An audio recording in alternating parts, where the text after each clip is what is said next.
Veryovkina Cave. At 7,257 feet deep, Veryovkina Cave is the deepest cave on Earth. The cave is so deep that it takes over 4 days and thousands of feet of rope to descend to its immense depth. And certainly, what would the deepest cave be without a couple of horrifying incidents? These are those stories.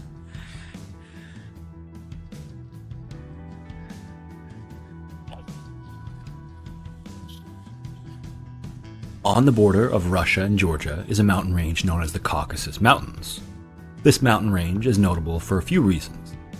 First, it's home to Europe's highest peak, Mount Elbrus, at 18,500 feet.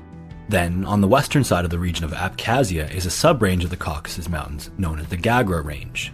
There are some decent-sized mountains in this area as well, the highest among them is just over 11,000 feet, but this area is notable for another reason. The Gagra Range is primarily a limestone mountain range carved out by rivers over its geological history. The prehistoric rivers created a bunch of deep canyons and the largest caves on Earth that are currently known.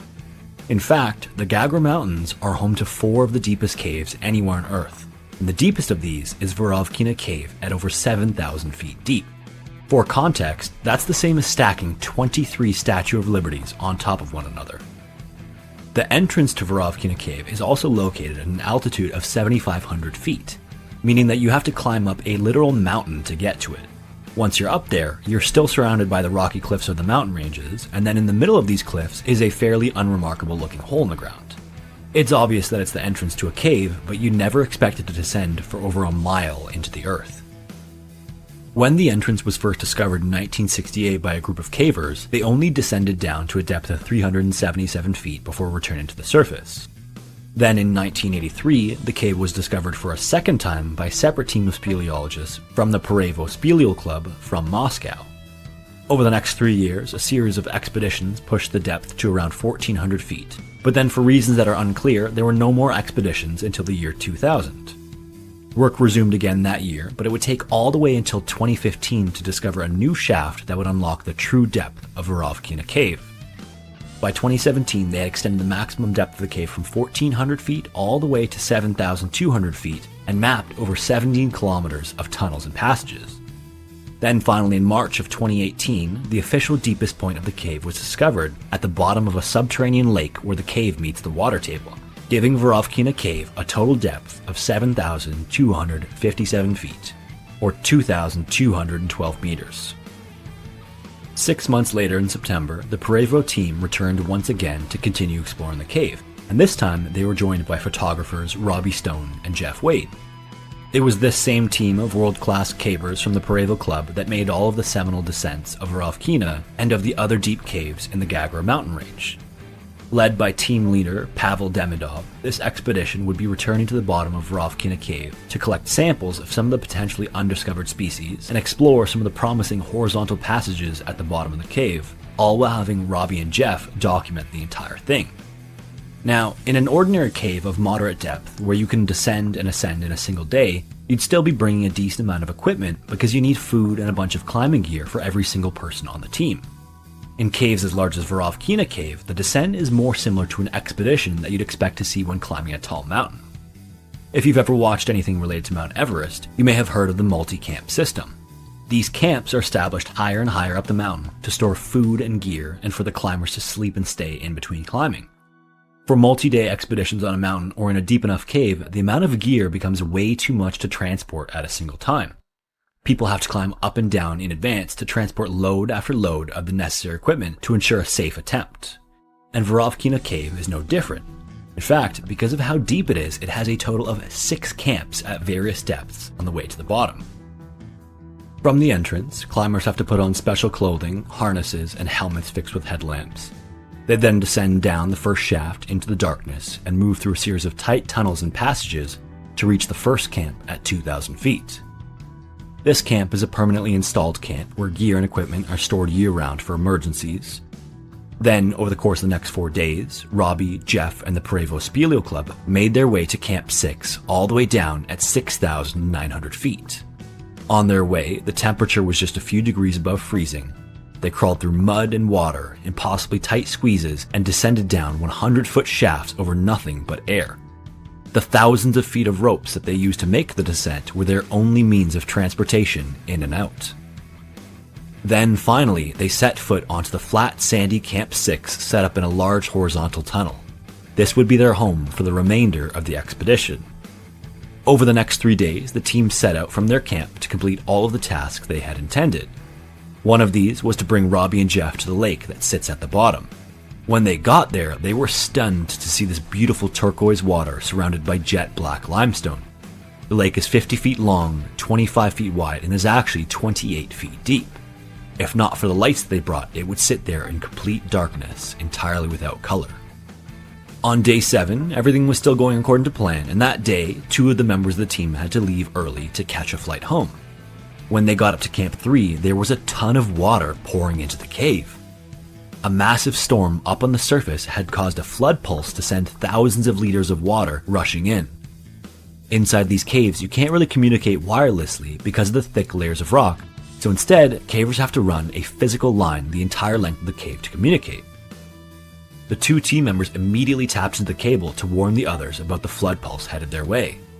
Down at Camp 6, they weren't all that worried when they initially got the call. Flood pulses are a common thing that cavers have to worry about. A single milliliter of rain is 1 liter per square meter, meaning that a single square kilometer receives 1,000 liters of water if just a single milliliter of rain falls. In heavy rain, that number is significantly higher. All of this water then bursts down into caves in equally huge volumes and can last for hours depending on the volume of rain and how long it rains for. Again, they weren't all that worried when they first got the call. The Veryovkina group is world class and their plan was to monitor the water level and then plan accordingly. Camp 6 had also been set up off of the main vertical shaft in what looked to be an area away from the flow of water. It was also at 6,900 feet, whereas the total depth was over 7,200 feet. For the water to reach them, it would have to fill up 300 feet of passages below them before it would reach them. About half an hour after they received the call, they heard the first sound of water approaching. It started off as a faint rumble and slowly grew like a train approaching. By the time it was just about to reach camp, it was so roaring loud that it was almost deafening. The entire cave shook like a constant earthquake was going on. Robbie had just started breakfast when the noise really started, and he and the others rushed out of their tents to see the approaching storm. As they turned their headlights towards the vertical shaft, a fire hose of water came pouring down. Robbie stood there with his mouth open and almost dropped the food he was holding.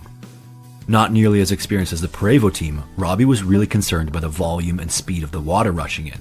But again, the spot they were in was completely dry, so he tried to stay calm like his Russian comrades. About 2 hours into the flooding, with no signs of it slowing, one of the team members noticed a gurgling sound coming from a small hole near the tent. He looked into the hole and couldn't see any water, but he figured he should tell the team leader anyway. Pavel agreed that this was a bit concerning, so they decided to go and check out a nearby siphon to see how much the water table had risen. They returned about 5 minutes later and looked into the hole once again. This time, not only could they see water, but it was rising so fast it was sloshing up around against the walls and almost out of the hole. The team member looked back at Robbie, and Robbie saw that his face had gone completely white. Immediately, he knew that this meant that they needed to leave, and leave right away. With the sound of water still almost deafening, all hell broke loose in the camp. No one expected to be leaving that day, but now everyone was running around packing up essential gear. Robbie and Jeff pulled on their latex suits over their fleece base layer. After that, they slipped on their abrasion-resistant nylon shells and harnesses. Robbie then made the tough decision to leave all of his camera equipment and personal items. Literally tens of thousands of dollars of equipment. He knew he couldn't risk being slowed down, or it could cost him his life or the life of one of his teammates. He pulled all of the memory cards out of the cameras, placed them in a Ziploc bag, and then slipped them into his latex suit. At the very least, he could save all of the pictures he had taken. With that, he called out to the others that he and Jeff would start their ascent, and then they started off for the vertical shaft out of the quickly flooding Camp 6. This would be the last interaction that they would have with the Russians at Camp 6. The remaining members of the Veryovkina team would wait for the team leader Pavel before starting their ascent. As Robbie and Jeff made their way to the vertical ropes, they reached a narrow traverse, almost like a bridge that went along one wall. Prior to the flooding, the chamber beside the bridge was 60 feet deep and 25 feet wide of nothing but air. Now it was almost completely flooded, almost coming up over the side of the bridge. At the end of this narrow traverse were the vertical ropes and the source of the water pouring into the cave.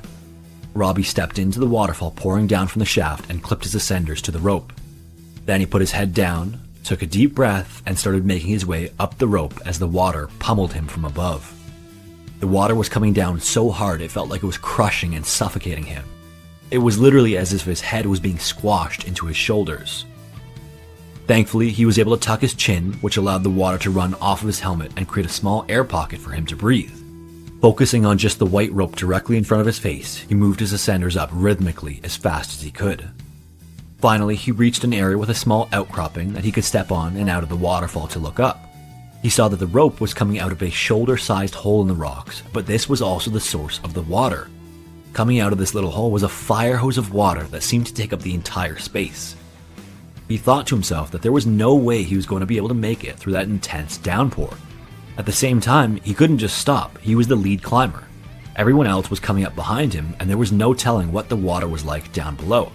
He had to at least try to make it through. When he got to the hole, the force of the water was so strong that he was only able to push his ascenders a couple inches at a time. He finally made it through the squeeze and then realized that Jeff would have to do the same thing. He had no idea whether or not Jeff would be able to make it, so he just kept climbing as high as he could to get out of the way. In his panic, he hadn't realized that this new section of the cave was mostly dry. The water flowed down a different route to the squeeze, so he was relatively safe where he was. But because he was so full of adrenaline, he was mindlessly climbing for his life as fast and as high as he could. He only finally realized what he was doing when Jeff yelled out to him to slow down. Snapping out of it, he stopped and waited for Jeff to catch up before they continued.